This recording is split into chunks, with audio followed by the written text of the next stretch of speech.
लहजा।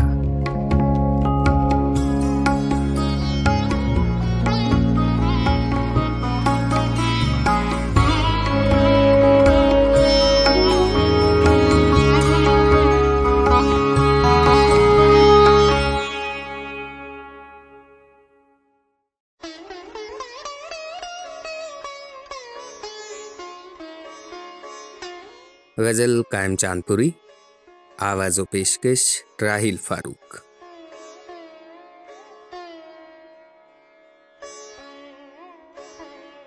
दिल पाके उसकी जुल्फ में आराम रह गया, दरवेश जिस जगह के हुई शाम रह गया।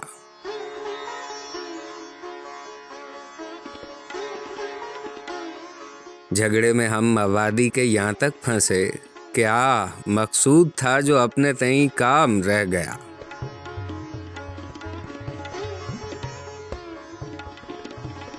सयाद तू तो जा है पर उसकी भी कुछ खबर, जो मुर्गे नातुआ के तहे दाम रह गया।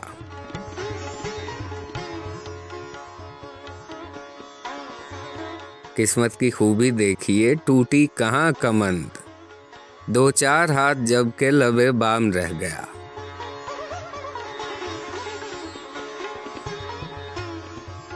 न तुझ पे वो बहार रही और न यहाँ वो दिल, कहने को नेको बद के एक इल्जाम रह गया।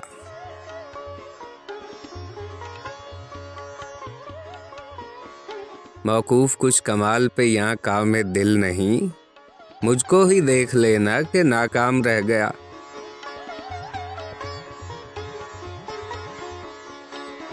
कायम गए सब उसकी ज़बां से जो थे रफ़ीक, एक बेहया मैं खाने को दुश्नाम रह गया।